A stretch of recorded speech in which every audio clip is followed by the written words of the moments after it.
NCP থেকে এখন পদত্যাগ করছেন, পদত্যাগের ঘোষণা দিচ্ছেন যে এনসিপির ভিতরে আমাদের নিরাপত্তা নাই। এনসিপির ভবিষ্যৎ সম্পর্কে আপনি একটু যদি বলেন আপনার অনুমান। না, আমি শুরুতে একটু বলি, এই যে অঙ্গীকার নামাটার কথা বললাম, আমিও বিশ্বাস করি আমাদের এই কোমলমতি বাচ্চারা 24 সালে একবার বিভ্রান্ত হয়েছে, কারণ জামাতের নায়েবে আমির ডক্টর তাহের সাহেব, তিনি তাহের সাহেব বলছেন যে আমরাই এই ছেলেদেরকে গ্রোন আপ করছি, আমরাই শিবিরকে দিয়ে পাঠাইছিলাম, এই নাহিদ আমাদেরই প্রোডাক্ট। এটা আবার ডাক্তার শান্তন ওই যে বিএনপির তার কাছে জেলখানার ভিতরে বসে বলছেন, এবং মিডিয়ায় ইন্টারভিউ দিয়ে সৈয়দ আবু তাহের বলছেন যে আমাদের নাম ব্যবহার করলে অনেকে রিজার্ভেশন থাকতো, তারা আসতো না, এই জন্য আমাদের নামটা রাখিনি, এ সবই আমাদের। তারপর আমি মনে করি এই ডকুমেন্টটা কোনোভাবেই আমাদের এই বাচ্চা ছেলেরা তৈরি করছে, এটা আমি মনে করি না। যদি তাদের ভিতর থেকে কেউ করে থাকে এটা অর্বাচীনের কাজ করেছে, ঠিক হয় নাই। এখন 3 তারিখে তারা কি করবেন দেখুন, অনেকে অনেক কিছু করতে পারেন। যেমন খন্দকার মোস্তাক 1975 সনের 26শে সেপ্টেম্বর একটা অর্ডিন্যান্স জারি করেছিলেন, তখন জিয়াউর রহমান ছিলেন মূল ব্যক্তি, মোস্তাক খাতাপত্রে ছিলেন। সেইটাকে সংসদের 207 জন এমপি মিলে ভোট দিয়ে পাশ করছিল, তাহলে নিরঙ্কুশ ভাবে পাশ হলো। সেই পাশ কিন্তু সুপ্রিম কোর্টের রায়ে টেকে নাই। সুপ্রিম কোর্ট বলে দিয়েছে যার ক্ষমতা দখল করার আইনগত ভিত্তি নাই, তিনি দখল করে যত আইন করেন, সংসদের 300 জনে মিলে যদি বিল করেন, এটা অবৈধ। এবং যিনি এই কাজ করছেন অর্থাৎ জিয়াউর রহমান, মোস্তাক এবং সায়েম, তাদেরকে সুপ্রিম কোর্ট বলছেন রাষ্ট্রদ্রোহী, ফৌজদারি অপরাধকারী, চর দখলকারী, সেডিশ বলছেন তাদেরকে। কাজেই এই যে 3 তারিখে কি হবে, আচ্ছা 3 তারিখে ধরুন তারা একটা ডিক্লারেশন দেবে, এই ডিক্লারেশন দেওয়ার অথরিটি ওদের কে দিয়েছে? সংবিধান প্রণয়নের অথরিটি হবে জনগণ যদি ভোট দেয়। 70 সালে কিন্তু জনগণ ভোট দিয়েছিল, প্রাদেশিক পরিষদ এবং কেন্দ্রীয় পরিষদের ভোট দেয় এই অঞ্চলের যারা, তারা একত্রিত হয়ে গণপরিষদের মিটিং এর মধ্য থেকে সংবিধান পাশ করে তারা সেখানে একটা ডিক্লারেশন দিয়েছিল, যেটা আমাদের সংবিধানের প্রথম পাতাই আছে। তো এদেরকে ভোট দিয়েছে কে? এই বাচ্চা ছেলেদের কে ভোট দিয়েছে? এই দেশে 18 কোটি মানুষ বসবাস করে, কার ভোটে ওরা এই চার্টার ঘোষণা করতে পারতেছে? এই চার্টার ঘোষণা করার এখতিয়ার তাদের নাই। নাম্বার 2 হচ্ছে ইউনূসের ক্ষমতায় থাকার পূর্তি পালন। এটা ক্ষমতায় থাকার পূর্তি পালন শব্দটা প্রপার না, বলতে হবে ক্ষমতা দখলের পূর্তি পালন। কারণ আমাদের সংবিধানে কোনোভাবে অনির্বাচিত ব্যক্তিকে রাষ্ট্র ক্ষমতায় অধিষ্ঠিত হওয়ার কোনো সুযোগ নাই। যদি কেউ অধিষ্ঠিত হন, তাহলে সংবিধানে যে বিধান নাই, আপনি সেই বিধান করলে এটা হবে রাষ্ট্রদ্রোহিতা। ফলে ওনার অবৈধ ক্ষমতা দখল, উনি যেটা মেটিকুলাস ডিজাইনের মাধ্যমে করেছিলেন ওনার দেশীয় এবং বিদেশি ওস্তাদদের সাহায্যে, সেটা অবৈধ। এই জন্য 3 তারিখ, 5 তারিখ, 8 তারিখ কি হবে এটা আমার কাছে অস্পষ্ট। তবে কিছুই যে হবে না এটা আমি মনে করি। একটা বিষয় বলি, এরা প্রত্যেকেই তো মহান মহান ব্যক্তি হয়ে গেছেন। যেমন জামাত বলতেছে সব আমাদের তৈরি করা। জামাতের বড় অনুষ্ঠানে জামাতের প্রধান ডাক্তার শফিকুর রহমানকে বলা হলো জুলাই আগস্ট আন্দোলনের প্রকৃত মাস্টার মাইন্ড তিনি, উনি অস্বীকার করলেন না। আবার ডক্টর ইউনূস ক্লিন্টন ফাউন্ডেশনের অনুষ্ঠানে তথ্য সম্প্রচার উপদেষ্টা মাহফুজ আলমকে পরিচয় করে দিলেন যে ইনি হচ্ছে মাস্টার মাইন্ড। আবার ওই দেশে থাকা অবস্থা একটা টেলিভিশন চ্যানেলে ইন্টারভিউ দিয়ে এনসিপির প্রধান তিনি বললেন না না না, এইটার সঙ্গে আমরা একমত না, উনি মাস্টার মাইন্ড না। আবার খায়রুল কবির খোকন, বিএনপির নেতা, সাংগঠনিক সম্পাদক, সাবেক ছাত্র নেতা, উনি বলছেন কিসের মাস্টার মাইন্ড? ওটা মাস্টার মাইন্ড তো তারেক রহমান, তার নির্দেশে সবকিছু হয়েছে মাস্টার মাইন্ড। আবার আর একজনে বললেন যে না না, এরা কেউ মাস্টার মাইন্ড না, ওই যে ইনকলাব মঞ্চের প্রধান। ওই মাস্টার মাইন্ড হচ্ছে আল্লাহ রাব্বুল আলামিন। এখন এরা প্রত্যেকের মাস্টার মাইন্ড দাবি করতেছেন, প্রত্যেকেই ঘটনার নায়ক দাবি করতেছেন। আমার একটা উদাহরণ মনে পড়ে, একটা কবিতা, কবিতাটা অনেকের পরিচিত, আমি একটু পড়ি। রথযাত্রা ধুমধাম, ভক্তরা লুটায় পায়ে করিছে প্রণাম। রথ ভাবে আমি দেব, পথ ভাবে আমি, মূর্তি ভাবে আমি দেব, হাসে অন্তর্যামী। অর্থাৎ রথযাত্রায় রাস্তার উপর থেকে রথের মূর্তি যাচ্ছে, এখন রথ ভাবে আমি তো দেবতা, কারণ সবাই সে প্রণাম করতেছে। পথ ভাবতেছে আমার উপর থেকে রথযাত্রা যাচ্ছে, আমি তো। রথ ভাবে আমি দেব, পথ ভাবে আমি, আর মূর্তি ভাবতেছে আমি দেবতা, আর অন্তর্যামী বলতেছে তোরা কেউ দেবতা না। দেবতা আমি। এই যে যারা 8 তারিখ 5 তারিখ 3 তারিখ করতেছে, এদের কারোই লিগাল কোনো ম্যান্ডেট নাই, এরা কেউ কিছুই না। এরা যত ঘোষণাই দিক না কেন, কোনো লিগাল অথরিটি তাদের নাই। এই ঘোষণা দিয়ে তাদের নতুন কিছু সৃষ্টি করার কোনো সুযোগ নাই। আচ্ছা, এখন আমি বলি, এখন আপনি বলছেন কোনো সুযোগ নাই, কিন্তু তারা তো 1 বছর ক্ষমতায় থেকে গেছে এবং অনেক কিছুই পরিবর্তন ঘটাচ্ছে, এবং এই ক্ষেত্রে আওয়ামী লীগের কিছু করার নেই, আপনাদের কিছু করার নেই না। দেশের মানুষ কিন্তু কিছু কিছু লোকদের বিভ্রান্ত করছিল, যেন উমামা ফাতেমা তাদের বৈষম্য বিরোধীর মুখপাত্র, সে বলছে আমরা প্রতারিত হয়েছিলাম। নীলা ইসরাফিল বলছেন প্রতারিত হয়েছিলাম। আজকে চট্টগ্রামের এক নেত্রী বলছে প্রতারিত হয়েছিলাম।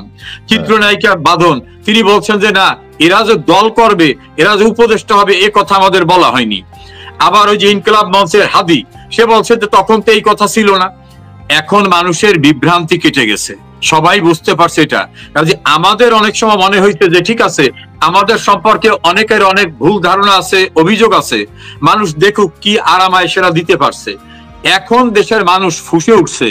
যারা তীব্র আওয়ামী লীগ বিরোধী গণমাধ্যমে কথা বলেন, সিনিয়র সাংবাদিক জনাব এম এ আজিজ, সিনিয়র সাংবাদিক জনাব মাসুদ কামাল, সিনিয়র সাংবাদিক জনাব জিল্লুর রহমান, সিনিয়র সাংবাদিক মোস্তফা ফিরোজ থেকে শুরু করে যারা আওয়ামী লীগ বিরোধী কথা বলতেন, এমনকি মতিউর রহমান চৌধুরী মানব জমিনের, প্রথম আলোর এডিটর, ডেইলি স্টার এডিটর, এরা সবাই মিলে এখন বলতেছে এ কোথায় আসলাম, এ কি ছিল, এর চেয়ে তো হাসিনা অনেক গুণে ভালো ছিল।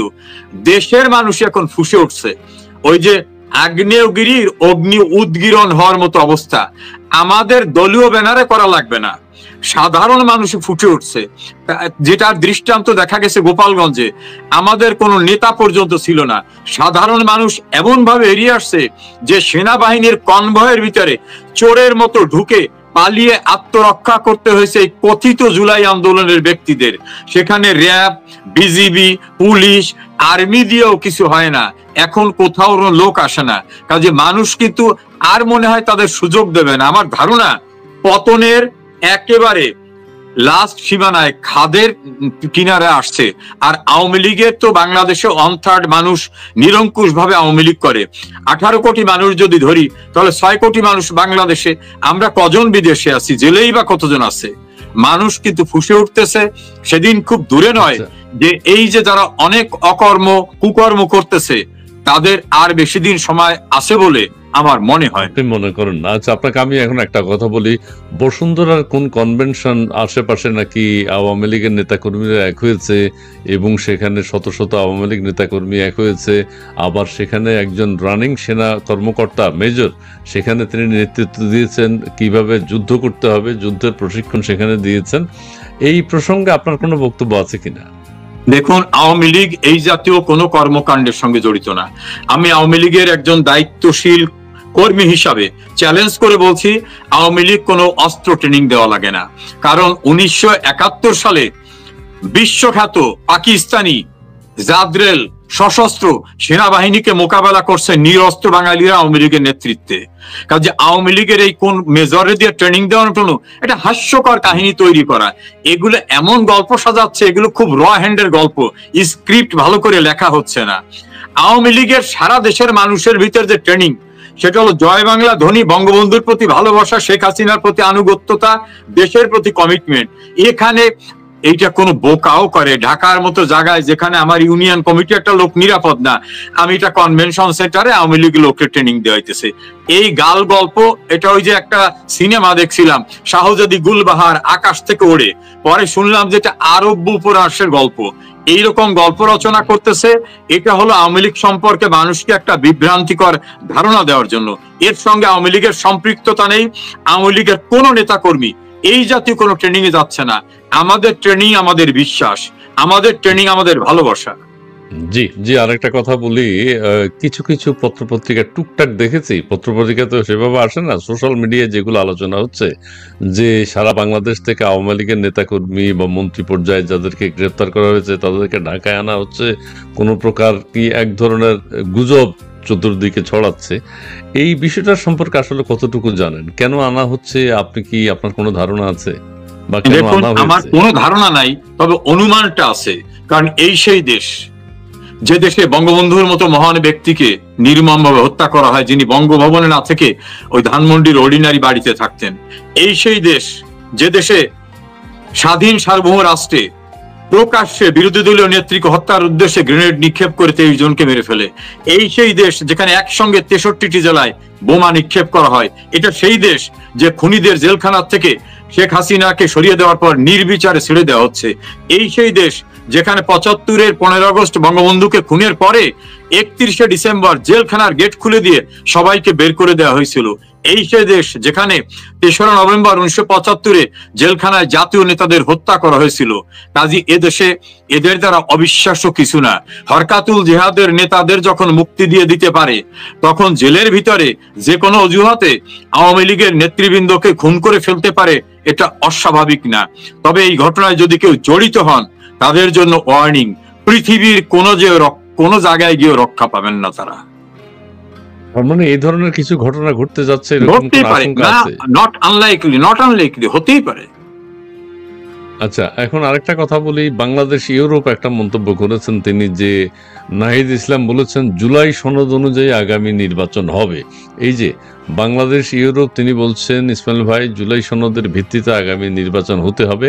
নাহিদ ইসলাম, তাহলে সংবিধানের কি হবে? সমর রেজাউল করিম সাহেবকে জিজ্ঞাসা করেন এটা আইনটা কি।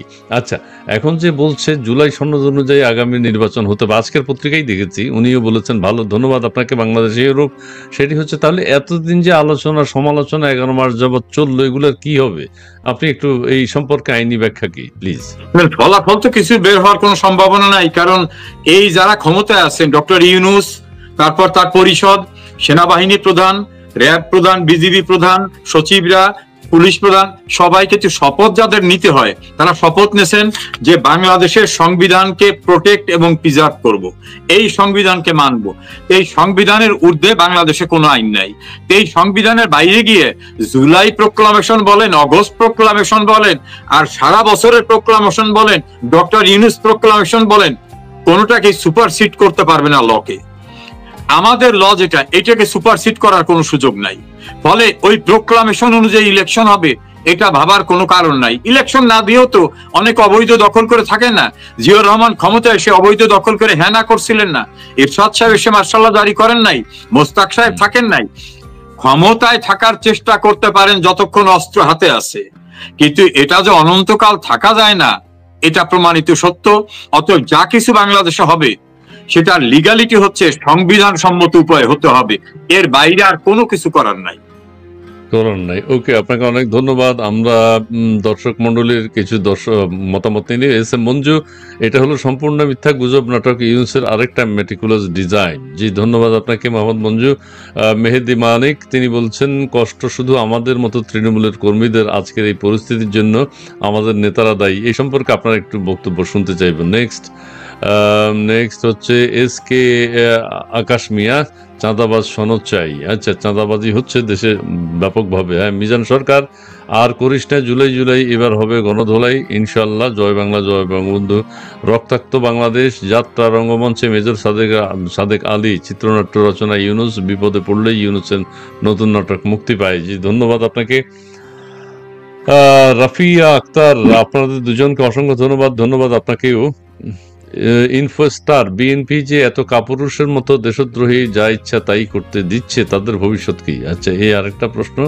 আচ্ছা, আর আপনাদের মতো 70-80% সমর্থন, আপনাদের তো 70-80% সমর্থন, তো তোরা বোরা পাহাড়ের গুহায় লুকাইয়া থাকা কথা না বলে দেশে আসেন। আচ্ছা মুন্না, তুমি কমেন্টস গুলো দেখাতে থাকো। গুজব ছড়িয়ে ইউনূস ঠিক থাকতে চাইছে। জি, নাইম এন্টারটেইনমেন্ট। একটা প্রশ্ন, সেটা হচ্ছে তৃণমূলের ব্যাপারে আপনাদের কোনো উদ্যোগ নাকি খুব কম, যেভাবে হওয়ার কথা ছিল তার চেয়ে নাকি অনেক কম। দ্বিতীয় কথা হচ্ছে বিএনপি কি ভুল করছে কিনা, ওই ধরনের একটা প্রশ্ন আসছে। আরেকটি হচ্ছে 70-80% যদি আপনাদের সমর্থক হয়, আপনারা মাঠে আসছেন না কেন? জি প্লিজ।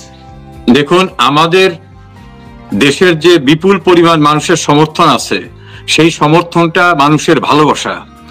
এই জায়গায় আমাদের যেভাবে নির্মম ভাবে যেখানে পায় মবের মাধ্যমে মেরে ফেলা হয়, 245 জন 75 জন মানুষকে রাস্তাঘাটে পিটিয়ে মারা হয়েছে এবং এর কোনো বিচার হবে না। বিপুল পরিমাণ পুলিশকে মেরে ফেলা হয়েছে, এর কোনো বিচার হবে না। আপনারা কি চান যে আমাদের মবের ভিতর ধরে মেরে ফেলুক? আমাদের দেশে তো কোনো এখন আইন নাই, কোনো প্রশাসন নাই। কোর্টে যাব, কোর্টের ভিতরে সাবেক আইনমন্ত্রীকে, সাবেক তথ্যমন্ত্রীকে কোর্টের ভিতরে মারতেছে। লয়ার এনগেজ করবো, লয়ারকে জেলে নিয়ে যাচ্ছে। এই অবস্থায় দেশের ভিতরে আমরা কিভাবে কাজ করব? তবে আমরা সুসংগঠিত হচ্ছি, করব। দ্বিতীয় হচ্ছে, আমাদের তৃণমূলের কর্মীদের বলবো, এটা একটি ষড়যন্ত্রের শিকার আমরা সবাই, তৃণমূলের কর্মীরা সহ আমরা সবাই। বঙ্গবন্ধু ভবনকে উড়িয়ে দেওয়া, গুড়িয়ে দেওয়া, এর চেয়ে ক্ষতি বাঙালি জাতির ইতিহাস আর কিছু নাই। বঙ্গবন্ধু কন্যার স্বামীর বাড়ি সুধাসদন, সেটাকে লুট করে গুড়িয়ে দেওয়া হয়েছে। আমার ভাইদের বাড়িঘর লুটপাট করে পেট্রোল দিয়ে পুড়িয়ে দেওয়া হয়েছে, গাছের পাতাটা পর্যন্ত নাই। কাজী যারা আমরা আওয়ামী লীগ করি, তাদের উপর প্রতিশোধ, ৭১-এর পরাজয়ের প্রতিশোধ নেওয়া হচ্ছে এগুলি। কাজী একটু ধৈর্য ধরে অপেক্ষা করেন, অন্ধকার চিরস্থায়ী না। আমরা সবাই বিপদাপন্ন, এই বিপদ ইনশাআল্লাহ কেটে যাবে। অন্ধকার চিরস্থায়ী না, এই বিপদ ইনশাল্লাহ কেটে যাবে। আমি সূর্য ইসমাইল ভাই স্যারের কাছে প্রশ্ন, আওয়ামী লীগের ভবিষ্যৎ পরিকল্পনা কি? কিছুটা তিনি বলেছেন এই বিপদ কেটে যাবে, সবাইকে ঐক্যবদ্ধ থাকতে হবে, প্রথম কথা হচ্ছে সেটি। জি, আবু নাসের বিনা ভোটের মন্ত্রীরা কি লজ্জা হবে? একটু লজ্জা হবে না এই রাতের ভোটের মন্ত্রী? ধন্যবাদ আপনাকে। মোহাম্মদ নুরা আলম তালুকদার, আওয়ামী লীগ এর কি করণীয়? আওয়ামী লীগের করণীয় কি? ঐক্যবদ্ধ। আলমাস সরকার, সাকিব, কিশোর গ্যাংরা কখনোই সংবিধান বাতিল করতে পারবে না। ধন্যবাদ আপনাকে। আর ঠিক আছে, আমরা দর্শক মন্ডলী আপনারা অনেকে যুক্ত হয়েছেন, আমরা সবগুলো কমেন্টস পড়তে পারিনি, তবে আমরা দেখানোর চেষ্টা করছি। মুন্না এর পরের কমেন্টস, অনেকে আবার অনেক বেশ বিষাক্ত কমেন্টস করেন, যেগুলো পড়া যায় না, বাংলা ডিকশনারিতে নাই, বাংলার অভিধানে নাই, সেগুলো একটু সমস্যা। সশস্ত্র সংগ্রামের বিকল্প কি? আচ্ছা, কি বিকল্প? হ্যাঁ, সঞ্জয় তালুকদার, এই হাসনাত কইছিল না, কইছে দেখা না দিলে বন্ধু কথা কইও না, সেদিন তো গোপালগঞ্জে দেখা দিয়েছিল, পালাইলি কেন? আচ্ছা, এরা পালাইছে কেন সেটা তো আমরা জানি না, তারা সেনাবাহিনীর অধীনে পালিয়েছে। এই মুহূর্তে শেখ হাসিনার সরকার বারবার দরকার। মাননীয় জি ইসলাম, দেশের মানুষ প্রচন্ড মানসিক অশান্তিতে আছে। এই দেশের মানুষ প্রচন্ড মানসিক অশান্তিতে আছে, এটা সত্য। দেশের প্রত্যেকটা মানুষ কিন্তু এই বাংলাদেশে প্রতি সেকেন্ড, প্রতি মুহূর্তে, মানে 5 মিনিট 10 মিনিট পর নতুন ঘটনা ঘটছে। সেই সব ঘটনা নিয়ে মানুষ উদ্বিগ্ন, নিশ্চিন্তে ঘুমাতে পারছে না, পড়ালেখা নিয়ে চিন্তা করতে পারছে না, ভালো কাজের কোনো চিন্তা করতে পারছে না, অফিসে যেতে পারছে না, যাচ্ছে মনে কিন্তু নানান ধরনের চিন্তা, কি হবে, কি হচ্ছে, বাংলাদেশের রাস্তায় বের হলে তারা নিরাপদ কিনা। এই টোটাল বিষয়টা নিয়ে একটু কনক্লুশন আপনার কাছে শুনতে চাই। এই যে একটা উদ্ভূত পরিস্থিতির মধ্যে মানুষ আছে, যেই পরিস্থিতি কারো কাঙ্ক্ষিত ছিল না, সেই পরিস্থিতির মধ্যে মানুষকে বসবাস করতে হচ্ছে। আপনার কনক্লুডিং ডায়লগ একটু শুনতে চাই, তারপর শেষ করে দিব। দেখুন, একজন আপনার দর্শক শ্রোতা বলছেন যে বিনা ভোটের এমপিরা, আমি তাকে একটু মনে করে দিই যে কনস্টিটিউশনাল প্রসেসে নির্বাচন হয়েছে, সেই নির্বাচনকে একসেপ্ট করি পার্লামেন্টে বিএনপিও গেছে, জাসদ গেছে, ওয়ার্কার্স পার্টি গেছে, গণফোরাম গেছে, অর্থাৎ ডক্টর কামালের নেতৃত্বাধীন যে জোট ছিল সেই জোটের নেতারাও গেছে।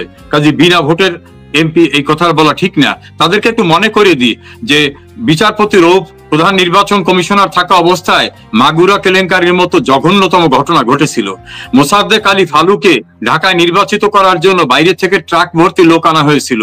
কোন লোক ভোট না দেওয়া সত্ত্বেও 96 সালের 15 ফেব্রুয়ারি নির্বাচন হয়েছিল। জিয়াউর রহমান ভোট ছাড়া ক্ষমতায় এসে 102% ভোট নিজেকে কাস্ট করে নিজে প্রেসিডেন্ট ঘোষণা করেছিলেন, এবং জেনারেল জিয়াউর এরশাদও ক্ষমতা এসে একই ঘটনা ঘটিয়েছিলেন। আওয়ামী লীগ কিন্তু কোনোদিন সামরিক শাসন জারি করে ক্ষমতায় আসেনি, অবৈধ উপায়ে ক্যান্টনমেন্টের ভিতর থেকে ক্ষমতায় আসেনি।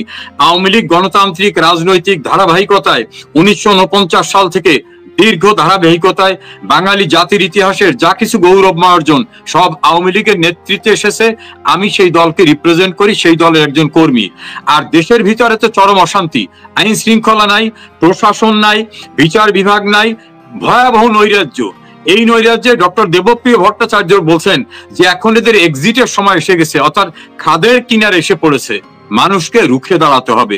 এখন সময় এসেছে এদেরকে শুধু না বলা না, এদেরকে প্রতিরোধ করার জন্য সম্মিলিতভাবে আমাদের ঐক্যবদ্ধ হবার। জি, জি।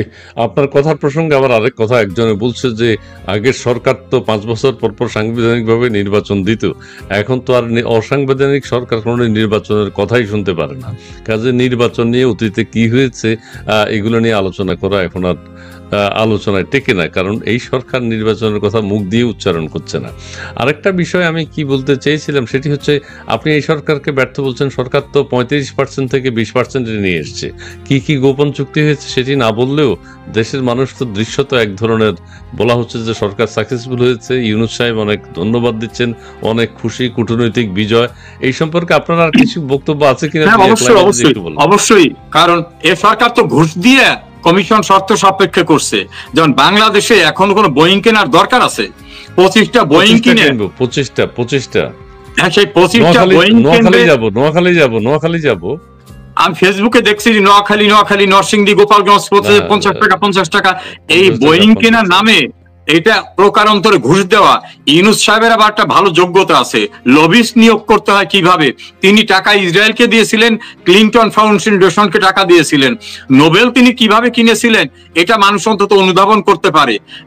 তারপরেও শুল্কের উপর যে আজকের যে ট্যাক্সটা উনি কমিয়েছেন, শেখ হাসিনা আমলে কি এই ট্যাক্স ছিল? আমি তুলনা করব শেখ হাসিনা আমলে কি ছিল, তার চেয়ে অনেক বেশি ট্যাক্স। তাহলে আপনি করলেনটা কি? আপনি তো শেখ হাসিনার চেয়ে ভালো কিছু মানুষকে দেখাতে পারলেন না। আচ্ছা, এটা গম ব্যর্থ কিনবে সরকার। নাকি আমেরিকা থেকে? গম কিনবে নাকি আমেরিকা থেকে প্রচুর এবং কিছু সেখান থেকে কেনাকাটার কথা? পচা গম আনবে, যে গমগুলো অতীতে ফ্রি দেওয়া হতো, গরিব মানুষদের ফ্রি দেওয়া হতো, সেই গম এখন টাকা দিয়ে